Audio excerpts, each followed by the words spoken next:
on a aussi besoin, en plus de ce qui a été dit, je trouve que la difficulté vient entre choses du fait qu'on est dans une démarche d'imiter Christ à travers le cœur. C'est ça. Ce que Christ ne voit pas. Donc, c'est à travers les autres, on imite Christ. C'est ça qui fait la difficulté de se détacher de la personne qu'on est pourtant en train. C'est vrai qu'on dit qu'on imite Christ, mais c'est la personne qu'on imite, comme on l'a dit dans son expression. Soyez mes imitateurs, comme je le suis moi-même de Christ. Hein? Donc, c'est la personne qu'on voit devant nous, c'est elle qu'on est censé imiter. Donc, dans cette démarche d'imitation de celui qui est devant moi, c'est clair qu'il y a cet attachement qui se fait. Et puis, j'ai envie de dire que l'attachement lui-même, il est inévitable. Il est même nécessaire. Oui. Parce que ça aussi, il faut qu'on fasse attention. Il faut qu'on soit équilibré. Pas qu'on aille dans les deux extrêmes. On ne peut pas, c'est vrai, basculer dans l'extrême de l'idolâtrie, mais il ne faut pas non plus basculer dans l'extrême de l'ultralibéralisme. Donc, bon, le frère à qui j'apporte des soins particuliers, bon, je vais l'amener à avoir un détachement de moi, et puis bon, il est libre de croire ce qu'il veut. Non, ça aussi, on ne peut pas tomber dans cet extrême-là. Il faut forcément qu'il y ait une dose d'attachement à moi. Parce que s'il doit puiser des choses en moi, s'il doit copier des choses sur moi, forcément, il faut qu'il y ait cet attachement-là. Et puis, comme c'est une démarche progressive, les soins que je lui apporte, c'est pour l'accompagner dans sa croissance. Donc, à l'instar de bébé, quand il est nouveau dans la foi, je veux dire, il est dépendant de moi. Entièrement, donc, forcément, c'est ça qui va l'arranger même. Ouais. Si, dès le départ, je le mets dans les dispositions d'un libéralisme, ça ne va pas lui faire du bien. Il va embrasser n'importe quoi, être ouvert à n'importe quoi. Donc, forcément, je dois le canaliser au début. Je dois le canaliser au début, et puis, à mesure qu'il avance, comme les Écritures disent, le Seigneur lui-même a dit, tout disciple accompli comme son maître. Ça veut dire que là où on va, c'est vers l'accomplissement du disciple. Et quand le disciple devient de plus en plus comme son maître, ça veut dire qu'il n'a même plus besoin du maître. Donc cet attachement-là, il se réduit ou bien il se réoriente de sorte que ce n'est plus un attachement dans lequel, bon, tout ce qui sort du maître, c'est parole d'évangile, tout ce qui sort du maître, c'est oui et amen. Non, le disciple, il est outillé en même temps pour apprendre justement ça. Parce qu'un moment va arriver où pour que lui-même soit capable d'ouvrir sa Bible pour se nourrir et ne pas dépendre de ce que moi je vais chaque fois lui donner. Voilà. Donc ça aussi, ça fait partie de la démarche. Donc c'est un équilibre qu'il faut avoir. Ouais. Maintenant, je vais faire quelques contributions sur des points que tu as abordés là.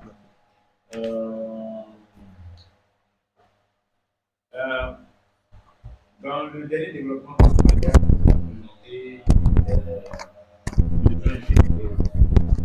Et puis, ça m'a plu parce que c'est la première qu'il est. Donc, effectivement, ces besoins généraux-là, et tu as mentionné les réunions que nous avons dans ces besoins généraux. C'est moyens, c'est ça. Les moyens, et justement, moi j'ai dit besoin parce que ce sont des moyens qui répondent à des besoins généraux. Parce que le disciple a besoin de celui qui devient disciple, il a des besoins qui sont généraux. Des besoins qui sont qu'on retrouve chez tous les autres disciples. Et comme tu l'as cité, le Seigneur Jésus-Christ que nous imitons, lui-même, dans son approche, il y avait des moments où il s'adressait au fond sur des choses générales concernant lui, sa personne, concernant la foi, sa mission et tout ça. Mais il y a des choses sur lesquelles il était plus spécifique. Quand il parlait à Marc et Marie, c'était plus des choses générales. Quand il parlait à Pierre, qui se trouve dans certaines situations, c'était plus des choses générales. Il y a des moments où, quand il parle à Saché, c'est plus des choses générales. Il y a des moments où il est en contact avec des individus. Ce moment-là, il est en train de leur apporter des enseignements qui sont spécifiques à la situation présente là, il les concerne individuellement, pas à lui. Donc, dans la démarche de faire des disciples, il y a ça aussi. Comprendre que les disciples ont besoin généraux, ils vont retrouver donc dans les moyens généraux, donc les réunions. Maintenant, dans les réunions, on a pas plus plus de ça aussi. Il ne faut pas dire des choses précises et concrètes. Dans les réunions, il faut qu'on, nous qui sommes là, il faut qu'on revoie un peu notre façon d'être dans les réunions. C'est-à-dire, comment, comment on devrait faire pour tirer le maximum des réunions. Parce que dans les réunions, on vient pour recevoir une édification, pour recevoir la satisfaction des besoins généraux qu'on peut avoir en tant que disciples. Donc, comment on fait? Parce qu'on est tous conscients que le simple fait d'être présent à la réunion ne suffit pas pour être édifié, pour repartir de la réunion avec quelque chose. Ce n'est pas seulement une question d'être présent, mais être présent dans certaines dispositions. C'est ça qui nous permet de partir de la réunion avec une édification qui participe donc à notre construction en tant que disciples. Donc, c'est déjà des dispositions de cœur et d'esprit avec lesquelles nous venons aux réunions. D'abord, comme tu l'as dit, être présent, oui, parce que c'est là que ça commence. Donc, faire en sorte que on ne soit pas des abonnés absents ou bien des gens qui viennent de façon sporadique aux réunions. On peut être présent aux réunions que nous avons. Ça, c'est important. Être présent. Et puis venir dans une attitude de discipline, ça veut dire avoir de la civilité, de la ponctualité. Qu'on soit là à l'heure, qu'on soit là de façon régulière, qu'on soit présent. Ça, on l'a dit et on le répète encore aujourd'hui. Ma présence est toujours quelque chose de positif pour celui qui est là aussi avec moi. Tout comme je viens ici et puis je vois seulement deux personnes, de toute façon ça va me faire négatif. C'est comme ça que si je viens voir beaucoup de personnes, ça me fait quelque chose de bon, ça me fait du bien. Je vois que bon, on est là, donc de toute façon j'aimerais que les autres soient là, c'est pour ça que moi-même, que je commence par être là. Donc, c'est ça, la présence. Avec régularité, ponctualité, et tout ça. Maintenant, quand on est dans la réunion, je sais que certains alors, ce que je suis en train de dire là, c'est important parce que c'est ces choses-là que nous-mêmes nous pratiquons, que nous pouvons amener d'autres à pratiquer aussi. C'est leur édification. Alors, quand je suis à un enseignement, quand je suis à la réunion, je sais qu'il y a plusieurs qui n'ont pas l'habitude ni la pratique de prendre des notes. Plusieurs n'ont pas ça. Il y en a qui utilisent simplement l'enregistrement pour leur truc, il y en a qui prennent des notes, tout ça. Moi, personnellement, je recommande que même si tu enregistres, prends des notes. Parce que l'intérêt de prendre des notes, c'est que, bon, si tu enregistres déjà, ok, tu auras quelque chose, tu auras des traces, tout ça. Mais quand en plus de ça, je demande des notes, c'est pour le faire passif dans la réunion. Quand on est passif là, on est facilement distrait et puis on dort facilement aussi. Alors quand tu prends des notes, tu écris, tu es actif, tu fais plus de temps, ça te rend actif. C'est bon. Et puis, prendre des notes aussi, hein, je vous donne quelques trucs que moi je fais. Prendre des notes aussi, c'est pas seulement écrire ce que j'entends. Mais pendant que j'écoute, là, il y a des questions qui me viennent. Je note les questions aussi. Ça aussi, c'est bon. Hein? Alors, quand tu prends note, il y a des questions qui te viennent là, tu notes les questions. Ouais, des fois, tu as une interrogation, mais comme tu n'as pas noté, après tu oublies, tu t'en vas. Tu considères que l'esprit est écrit à ce. Alors que la question là, elle va t'aider à mieux comprendre des choses que tu as déjà notées même. Donc, notez les questions. on a plus de notre il faut limiter les questions. Quand il y a une question, on va poser la question rapidement et de continuer à plus de notes. Ça, c'est important. Maintenant, l'intérêt de prendre note ou bien d'enregistrer, ça se trouve dans ce que tu vas en faire. Parce que si c'est pour prendre note, pour aller jeter le cahier quelque part après, ou bien enregistrer pour aller jeter l'enregistrement quelque part, ça sert à rien. Ça sert à rien, il faut donner sens à ça. Quand tu prends note, quand tu enregistres, il faut que tu en fasses quelque chose après la réunion, en dehors de la réunion. Si tu enregistres, c'est pour réécouter. C'est pour réécouter. Et quand on réécoute là, c'est pour mieux comprendre, pour mieux s'imprégner de ça. Peut-être qu'il y a des questions qui vont découler de ça. Peut-être, même pas peut-être, il faut que, ça c'est l'autre élément, il y ait des sujets de prière qui sortent de là. C'est-à-dire, il faut qu'on s'habitue à ça aussi. Même si c'est un sujet de prière, quand tu as écouté un enseignement, tu as pris des notes. Les sujets de prière, ça peut ne pas te venir au moment où tu es en train de prendre et puis je vais me concentrer là, écouter les questions, ça va venir. Mais en ce qui concerne les sujets de prière qui vont découler du message que tu as enregistré, pour lequel tu as pris des notes, quand tu arrives à la maison, si vraiment tu fais une bonne révision des notes que tu as prises là, ou bien une bonne réécoute de ce que tu as enregistré, tu devrais avoir des sujets de prière qui sortent de là. Tu devrais avoir des sujets de prière. Donc, il faut qu'on fasse ça. C'est-à-dire, si quelqu'un ne faisait pas ça, faisons ça. Faisons ça. Ça va nous donner plus de raisons de prendre note. C'est vrai que quand il n'y a pas ça, là, et tu trouves inutile de prendre note. Par exemple, tu te dis, bon, je vais pas écouter, c'est bon, j'ai fini d'écouter, c'est bon, j'ai compris ce qu'on a dit. Or, quand tu fais ça, il y a des traces, tu fais ça, et qu'à la maison, tu réécoutes, tu relis, et tout ça, ça te permet de retrouver, de tirer de ça des sujets de prière qui te concernent. Par exemple, tout ce qu'on est en train de dire ici, là, c'est plein de sujets de prière qui nous concernent. C'est plein de sujets de prière. Ces choses sont en train de développer, être disciple, faire des disciples. Donc, c'est des sujets de prière qui ressortent de là. C'est pour ça que j'aime beaucoup que quand les dimanches à 6h bien on prie là, des fois on prend le message qui a été donné précédemment, et puis il y a des sujets de prière qui découlent de là. C'est bon. C'est bon qu'individuellement on puisse faire ça et connaître ces sujets de prière là, qu'on personnalise. Voilà, on retient ce qui nous concerne personnellement, et puis ça devient un sujet de prière. Et demain, on va entendre notre message, sujet de prière, sujet de prière. Donc, avec ça, je pense que ça nous aide en même temps dans notre vie de prière.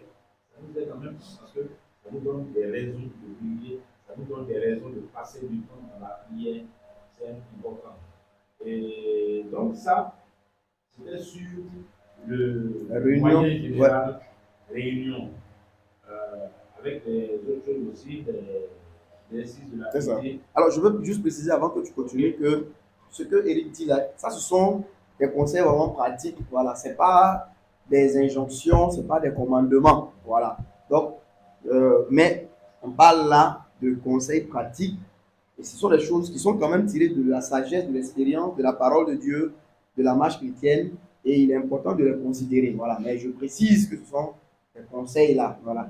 Donc, si quelqu'un ne prend pas note, voilà, il n'est pas en train de pécher. Voilà, comme nous, voilà, ben non, voilà, non, on est obligé de prendre note. Non, ce n'est pas ce qu'il est en train de dire. Mais c'est des aspects pratiques pour donner un sens à ce qu'on est en train de dire.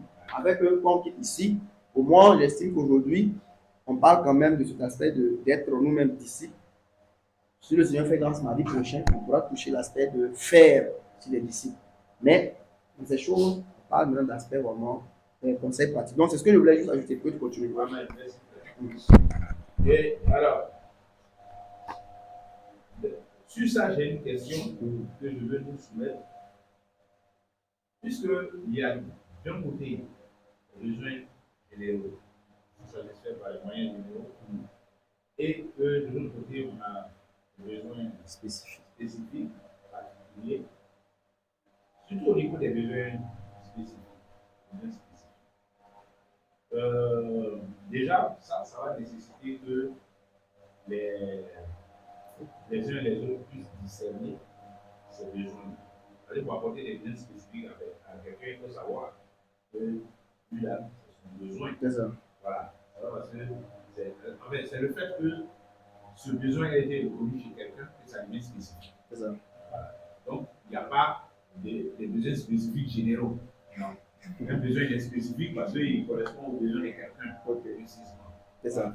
Donc, si ça correspond aux besoins de quelqu'un précisément, ça veut dire que pour pouvoir le discerner, pour pouvoir reconnaître que la personne a tel besoin. Voilà. Maintenant, c'est sûr ça que la question vient. Est-ce que ces besoins spécifiques, on peut les apporter à tous si les dispositions n'existent pas? C'est-à-dire, est-ce que moi, même si j'ai relevé que j'ai le frère qui est là, même la soeur qui est là, je pense que pour aider sur cet aspect, ça marche avec le Seigneur. Donc, c'est un besoin spécifique qui est là, que j'ai discerné. Mais est-ce que si le frère ou bien la soeur n'est pas dans les dispositions de recevoir les soins que je veux lui apporter, est-ce que, donc ça là, je fais quoi? Okay.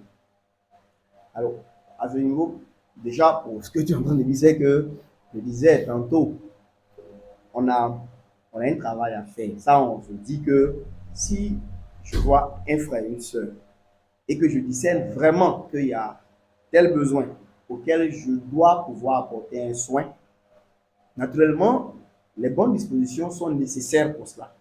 Si les dispositions ne sont pas là, clairement, je pense qu'il n'y a pas lieu de forcer. Voilà. Il y a plutôt lieu de chercher à avoir les dispositions. Donc, je me dis, est-ce que ces dispositions, on pourrait les avoir en priant, par exemple, pour ce dernier, en jeûnant pour lui, en lui donnant peut-être quelques conseils, en peut-être usant de patience, mais il est important de travailler d'abord, quand même, pour moi, à ramener la personne dans les dispositions avant de pouvoir lui apporter. Parce que si les dispositions ne sont pas là et que l'on veut quand même apporter, je pense que ce que toi-même tu as dit, qu'on ne va pas au champ juste se planter parce que quand on est au village, on doit avoir un champ, on doit planter. Non, voilà. On plante parce qu'on veut récolter des choses. Donc, si je vais chez quelqu'un, à la limite, bon, comme je dois faire des visites, moi, il fait ce qu'il devait faire chez Ruth. Alors que moi, mais c'est pertinemment que ce qu'il a dit là, c'est pas passé. Parce que les dispositions pour pouvoir recevoir ça, je voyais clairement que la soeur n'avait pas ça. Donc, je me dis, le principe de Paul qui dit qu'il se fait tout à tous pour gagner de quelque manière quelques-uns, bon, ça doit nous guider dans ce sens. Et se fait tout à tous ici, plus particulièrement, c'est voir comment même porter cette soeur-là dans les dispositions qui lui sont nécessaires. Voilà. Et je dis que ça peut se faire avec la prière. Voilà. Aujourd'hui, je peux voir que cette soeur-là a besoin de telle chose, mais il faut d'abord qu'elle puisse elle-même, par exemple, peut-être se stabiliser sur un tel point. Je peux prier pour elle. Prier vraiment, comme on l'a dit, le Seigneur pour que il puisse opérer cela. Et le Seigneur peut le faire. Pour que, par exemple, quelques temps après, je vois la soeur disant que vraiment, ou bien le frère disant que franchement, oh mon Dieu, j'ai vu que moi-même j'ai besoin d'être quelqu'un de plus stable parce que. Ah, gloire à Dieu. À partir de ce moment, on voit que le travail, par exemple, qu'on voulait apporter va être plus aisé. Donc, je crois que si les dispositions ne sont pas là, il faut plutôt les chercher. Voilà. Mais les chercher, ça peut se faire en priant, en étant patient, en, en jeûnant, en conseillant, peut-être en donnant quelques exercices pour pratiquer, ou bien peut-être en envoyant quelqu'un d'autre qui peut-être pour le moment est un peu plus reçu par la personne, voilà, de pouvoir faire déjà ce travail préalable et puis après, on va continuer. Donc voilà, c'est ce que je voulais donner comme réponse. Voilà. Ok. Et puis tout à l'heure, quand Ruth parlait, quand elle faisait allusion au temps, je ne sais plus quoi elle disait là, quelqu'un qui a passé 3 ans, 2 ans, Ouais. alors ça m'a donné une question, ça m'a fait penser à une question. Sur le temps c'est-à-dire l'appréciation du temps de la maturation du disciple. L'appréciation du temps de la maturation du disciple. Alors, moi, personnellement, comme je le dis souvent quand je l'enseigne, je trouve que c'est vrai, il n'y a pas une norme applicable à tous, mais je trouve que si au-delà de un an de présence dans l'Église, une personne ne montre pas d'intérêt pour les choses du Seigneur, il y a de sérieux doutes sur sa conversion.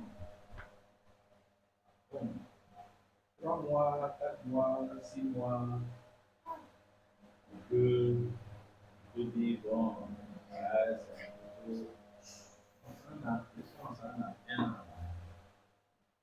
Je commence à me poser des questions personnellement sur la conversion de la personne. Est-ce que je fais bien? Bon, ce que je veux donner comme réponse là, c'est, je me dis que cela aussi va dépendre, hein, frère Eric, de, tu vois, l'assemblée dans laquelle je viens, comme on tente de le dire tout à l'heure. Quand c'est une assemblée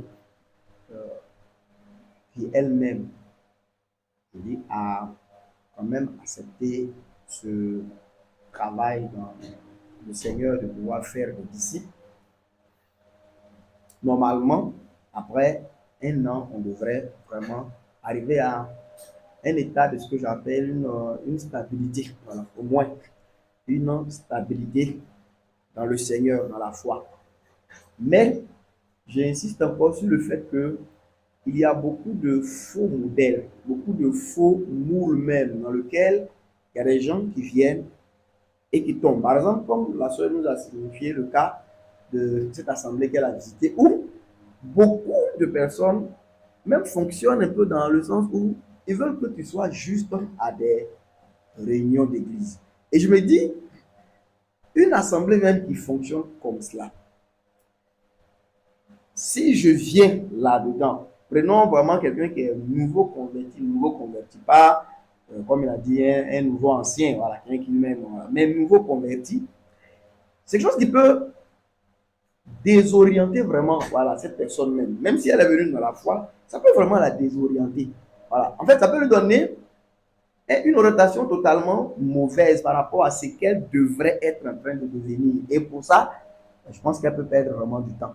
Mais si on reste dans les conditions normales d'une assemblée, non pas parfaite, mais qui prend à cœur le travail de faire des disciples, déjà par la communication des moyens généraux corrects, par les instructions à des exercices spirituels que l'Église prend le temps de montrer à ceux qui viennent, de manière générale déjà, même si l'aspect troisième ou quelqu'un particulièrement t'encadre n'est pas forcément fait, mais si les deux sont bien faits, effectivement, quand même, après un an, on peut déjà voir si quelqu'un est sérieux dans son affaire ou voilà. Mais à cause du gros cafouillage de notre temps, je me dis que on a besoin d'un peu de prudence là, comme un peu le Seigneur dit, pour ne pas casser par exemple quelqu'un qui est vraiment peut-être dans la foi, mais qui a été mal par exemple orienté ou bien qui a été trompé dans le chemin qu'il devrait suivre à cause de ces mauvais modèles qui sont un peu plus ou moins autour de nous. Donc, voilà ce que je peux dire. Sinon, dans des conditions normales,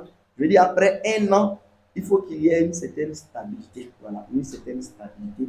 Et bon, si on a vu le Seigneur faire 3 ans, on va dire comme ça, avec les apôtres, bon, c'est vrai, lui, il est la perfection.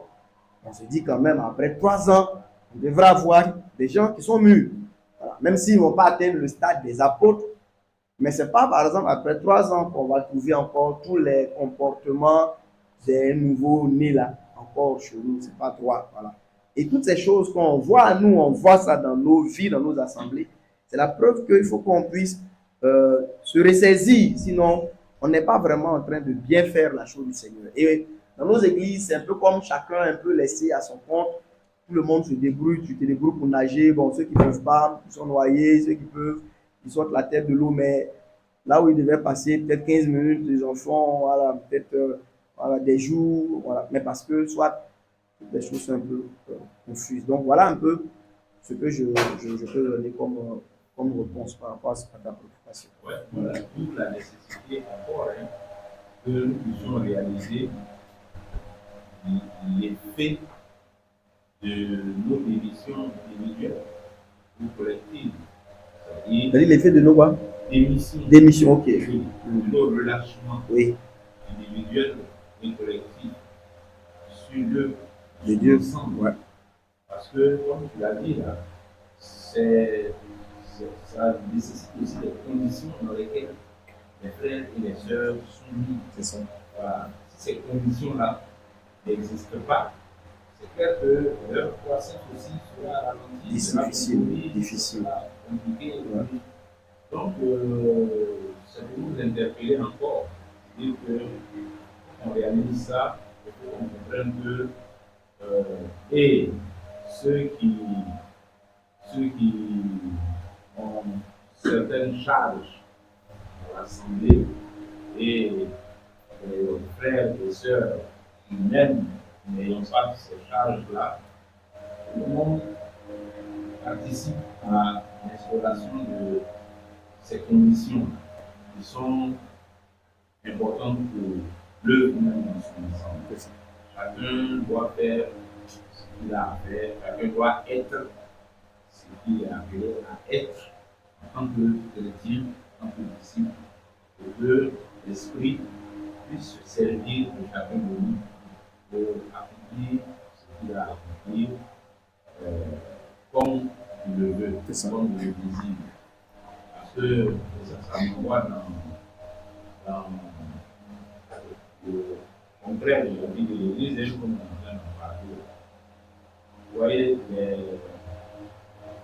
le fait que, par exemple, je donne un élément de la vie de l'Église, le fait que les dons spirituels, par exemple, ne soient pas en vue au milieu de nous, peut-être le temps que ça fait là. Malheureusement, le danger, c'est qu'on finit par internaliser ça et puis normaliser ça. Et bon, c'est normal, c'est aussi grave que ça, si ça au monde, quand on est enseigné, on peut s'en passer. Mais non, ça ne doit pas être ainsi. Et là-dessus, sur la question de dons spirituels, pour une parenthèse toujours, sur la question des dons spirituels, dans la réflexion sur être disciple, comme les disent, c'est l'esprit qui distribue ces dons-là qui veut. C'est-à-dire que c'est pas parce que quelqu'un est pasteur ou bien est conducteur que c'est lui qui va avoir un don spirituel. Non, l'esprit qui distribue à qui il veut. Moi, je rappelle toujours le témoignage de mon ami Eric Papa, qui était un nouveau converti dans l'état de Ami Eric, nouveau converti, on a évangélisé à notre Eric avant-hier, on a même pas fait une semaine, mais là aussi. Quand mon père Eric entre dans la maison de son papa, là, tous les fétiches, là, il fait sortir. Parce que tout est sous ses yeux, il voit tous les fétiches de la maison. Et il les balance dehors, tout ça, il a fait sortir ça. Et il n'a même pas une semaine même de conversion. Mais c'est un don qu'il a reçu. Et qui, voilà, juste pour illustrer ce que je suis en train de dire, que celle que le Seigneur voudrait utiliser au milieu de nous pour dévoiler les secrets des cœurs, ça peut être parole. Celle que le Seigneur voudrait utiliser pour opérer les signes et des prodiges au milieu de nous, ça pourrait être sa Bible. Ça pourrait être, voilà, pas forcément un pasteur ou bien un conducteur ou bien non. Donc il faut que ça va, on ait ça aussi l'esprit. Mais ça c'est quand chacun, comme je dis là, chacun est en train de se mettre dans la posture d'être disciple, comme les Écritures demandent à la vie normale de l'Église. C'est ça qui vient, c'est pour ça que ça vient. Et puis bon, l'église est édifiée, l'église est construite. Je termine sur ce point.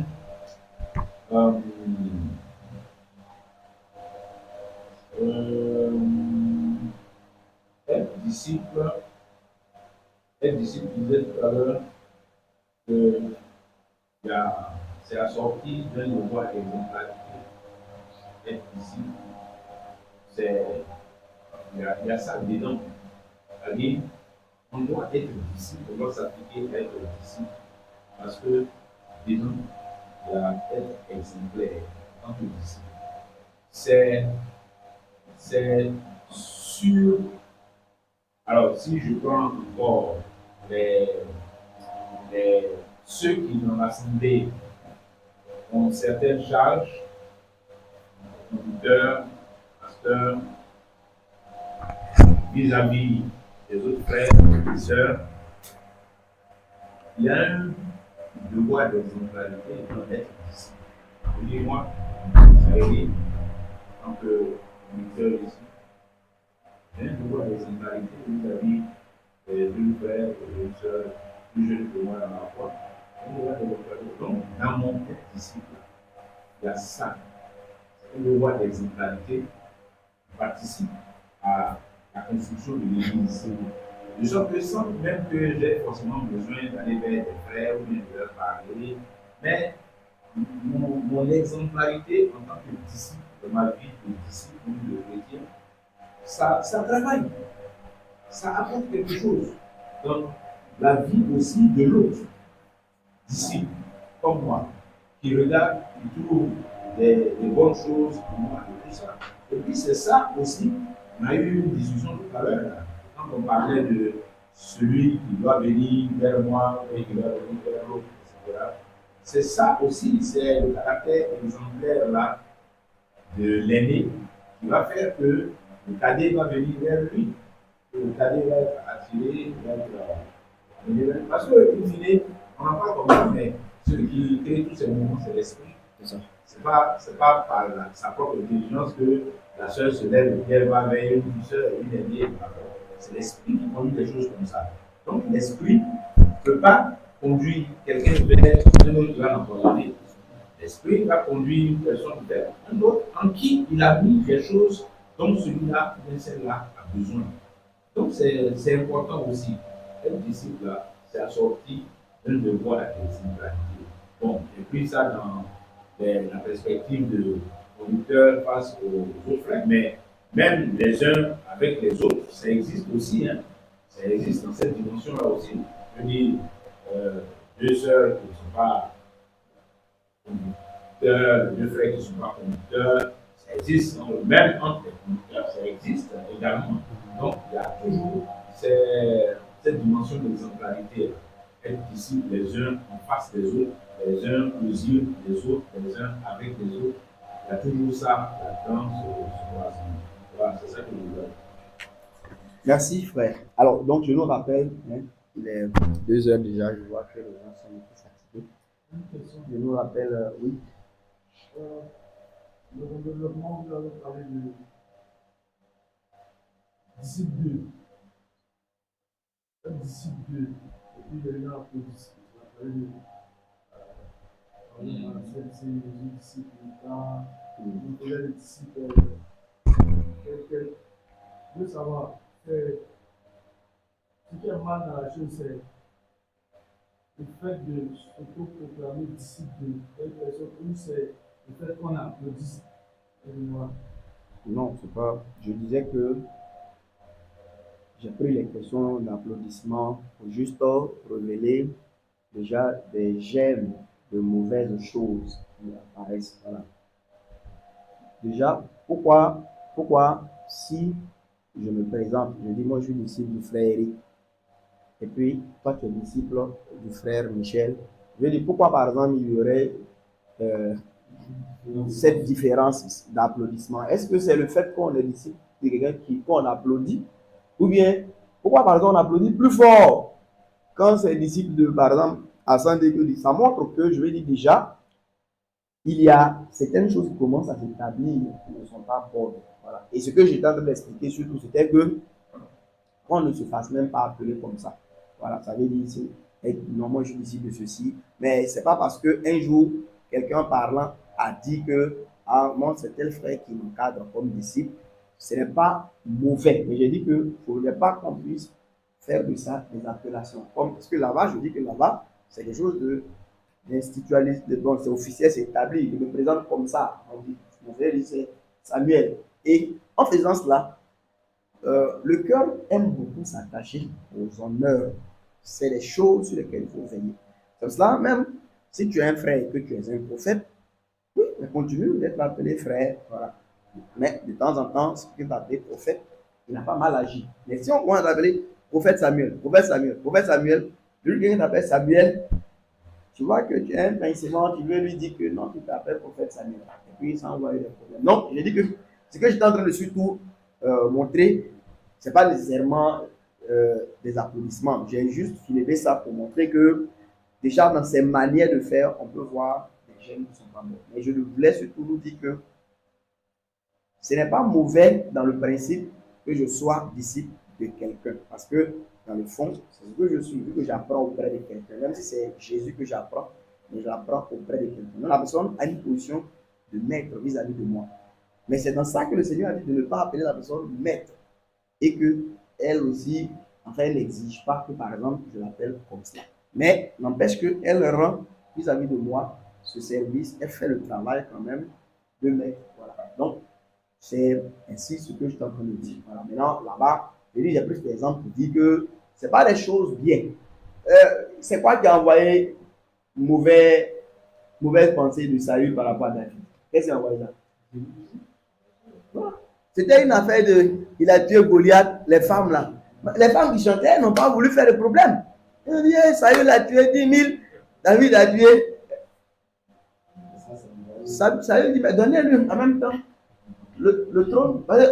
Le jeune là, moi il a tué 1000, vous me donnez 1000, vous donnez 10 000. C'est qu'il lui reste seulement le trône. Donc, comme je dis là, quand par exemple, même supposons, j'ai pris ce cas, mais je prends l'autre cas. Aujourd'hui, ici là, on se dit, voilà, l'œuvre qu'on devrait faire. Bon, le frère Sandé, le frère Sandé, il est au devant, comme on le dit. Bon, si demain, on a ici que quelqu'un dit qu'il est disciple du frère Sandé, et puis on acclame un peu. Et puis l'autre dit qu'il est disciple du frère Irénée, et puis on acclame. Wow! Bon, tu penses que ça là, si ce n'est pas la grâce de Dieu là, comment il a commencé à penser par rapport à lui? Et supposons même que par rapport à ce temps-là, le frère là, le Seigneur a commencé à l'utiliser, guérissant des malades, faisant, gagnant beaucoup d'âmes là. Ça commence à créer des choses. Non pas que je dis que ça va forcément être comme ça, mais je dis que il faut éviter des choses qui vont envoyer Saül la poursuite David. Voilà, les femmes. Elles auraient pu chanter gloire, mais de toute façon, elles ont mis 1000 pour Saül et puis 10 000 pour David. Ça envoie un problème entre les deux. Donc, j'étais en train de dire que c'est ça, ces gènes-là. Si on peut les enlever, enlevons-les. Voilà, pour que. Faut pas, non, souvent on dit ça, non, non, frère, c'est rien. Mais mon cher, le cœur là, il est trop tortueux. Nous, on est arrivé en 2000 là, on n'a rien changé. Donc, ce qu'on peut éviter là, il faut éviter. Voilà. Je pense que la dernière fois, à notre réunion, vous vous rappelez, le verdoyant. Le verdoyant était fâché ici parce qu'une soeur a dit que dans l'église là, elle ne voit pas quelqu'un de mature. Après le français, le verdoyant était fâché ici. Voilà. Et je lui ai dit que, mais frère, si tu es fâché pour dire que tu n'es pas mature là, on dirait que les gens ont raison. Voilà. Mais par exemple, je vais dire que, voilà, des choses comme ça. Mais quand j'ai expliqué, j'ai dit que, à lui, j'ai parlé comme ça. J'ai dit que, il ne faut pas que quelqu'un parle de cette façon. Parce que, ce que tu vas dire qui ne va pas plaire à l'autre, bon, si ce n'est pas absolument nécessaire, garde-toi. Mais si c'est absolument nécessaire, bon, je vais dire c'est un mal nécessaire, on y passe en essayant d'arrondir comme on peut. Mais si ce n'est pas absolument nécessaire, que je dis, moi ici, là, elle ne voit pas qui est mature, à part le frère Sandé. Bon, supposons que par exemple quelqu'un dit ça, alors que voilà, le doyen qui est assis là, oui, il peut encaisser ça sans forcément faire le problème, mais l'homme est un cœur. Voilà. À un moment donné, il dit qu'il faudrait que leur connaisse pas le bienvenu là-bas, pareil. Il faudrait que ça Sandé qui est leur roi là-bas. Donc, voilà, nous autres là-bas, on peut se tuer jusqu'à les gens ne verront rien. Donc, voilà. Donc, je veux dire que l'exhortation première, c'est on ne rejette pas le fait que l'on prenne une position d'humilité d'apprenant, de disciple, c'est ce que ça veut dire, d'élève auprès de quelqu'un, un frère, une soeur qui est plus mûr, qui est exemplaire. C'est nécessaire. Mais même dans cette position ou dans cette marche-là, il ne faut pas que celui qui, par exemple, est en position d'instructeur, qu'il puisse se faire appeler maître et que l'autre ait une sorte d'appellation par rapport à lui. Il est mon disciple, je suis son fils de disciple, il est mon enfant, je suis son père.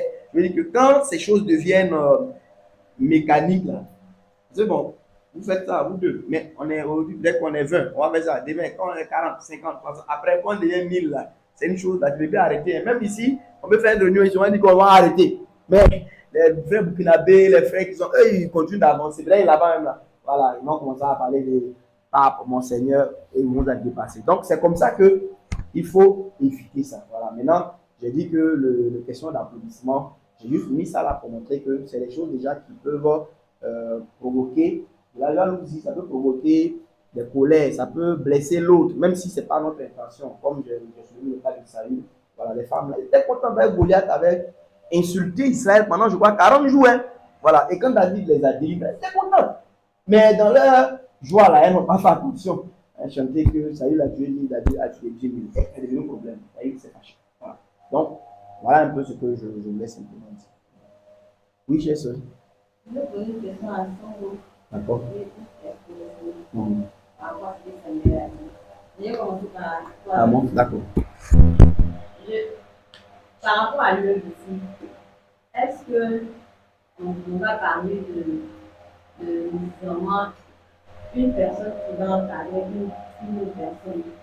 Du moment où il y a plusieurs frères et selon ce qu'on a entendu aujourd'hui, c'est chacun de nous qui devons apporter un peu. Ouais. Donc, je dis que moi, je ne suis pas nécessairement être en train d'être encadré par le frère à 100%. Excusez-moi, vas-y.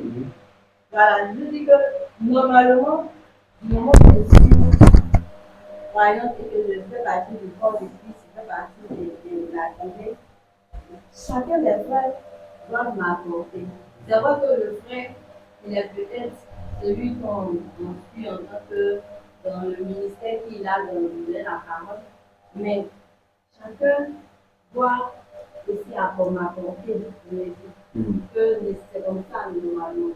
Donc, ce n'est pas dans le sens de attribuer forcément une personne sur une autre personne. Parce que quand on fait ça, je me dis qu'on va finalement peut-être tomber dans ce qu'on ne veut pas faire.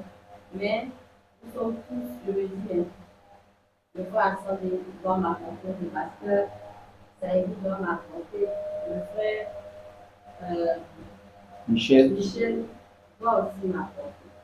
Et à ce niveau-là, je veux parler d'une chose. Voilà. Une chose, je ne sais pas si je ne sais pas quoi appeler ça, mais moi personnellement, à ce niveau, je pense que j'ai beaucoup reçu du frère. Une fois même, je l'ai posé la question à Didier qui n'est plus là. Je lui ai dit que moi, je ne sais pas pourquoi, mais de les frères, j'estime que je n'ai pas reçu beaucoup, même plus de toi. Pourtant, je ne voyais pas c'est pas dans la discussion de ne pas recevoir d'eux, mais je n'ai pas vu à leur niveau d'impact. Mais c'est plutôt vers toi. Et comme j'ai vu aussi cette, je vais dire, c'est ce lien voilà, qui s'est créé facilement, je me suis plutôt toujours tournée vers toi. Mais j'étais aussi dans la position de recevoir des autres. Et il y a une chose aussi, moi, moi par exemple, je suis maman, j'ai un fils. Voilà. Et c'est une chose même que j'avais exposée au frère une fois que j'avais une autre visite, et puis le frère Élie. Je dis, je suis une sœur de le Seigneur. C'est vrai qu'on me voit là, mais j'ai toute une vie. Et si par exemple je viens régulièrement aux réunions, que personne ne cherche à connaître ma vie, personne ne cherche à à savoir ce que je vis et que c'est seulement ma présence, ce que je fais, l'œuvre du Seigneur, ce que je fais qui apporte. Quelque part, moi, je peux me mettre dans la position aussi où je me dis, au-delà de donner, aussi, j'ai besoin aussi de ça parce que je ne connais pas tout. Et j'ai besoin aussi que certaines choses de ma vie soient comblées. Et à ce moment-là, j'avais aussi la question de mon enfant qui était un problème pour moi. Et sincèrement, je me dis que autrement le faire à son contact pour l'enseigne. Je peux recevoir de lui la parole de Dieu pour ma marche. Mais côté de ma vie, là, vous comprenez? Ouais, vas-y. Voilà, côté de ma vie, je me dis qu'il y a des frères qui pouvaient aussi m'apporter, mais chose qui n'a pas été quelque part. Donc, je veux dire que, comme le pasteur Saïd disait, il y a des besoins spécifiques. Et ces besoins spécifiques, si on n'a pas d'approche, on ne va pas les discerner pour savoir apporter. Donc, finalement, toute notre vie ne va que tourner autour de nos réunions qu'on va faire. Alors que moi aussi, tout ça, j'ai besoin, dans ma foi, des choses de Dieu et des autres pour pouvoir avancer. Ce n'est pas seulement la foi du genre écouter la parole, recevoir la parole, traiter mon caractère et autres. Mais il y a des besoins aussi qui sont aussi nécessaires dans ma vie, dont j'ai besoin aussi de voir des autres qui sont mon chemin. Mais ce n'est pas, c'est au deuxième. Donc je ne le dis pas pour accuser, pas pour condamner, mais c'est aussi pour donner comme exemple. D'accord. Donc je veux dire, pour parler par rapport à ce que le frère a dit, pas nécessairement une personne qui sera à charge, voilà, d'une autre, voilà, de tout le monde. Donc plus, comme le frère a dit, plus on est conscient de nos responsabilités, on va tenir une telle disposition que nous devons apporter pour les autres. Comme ça va tout marcher.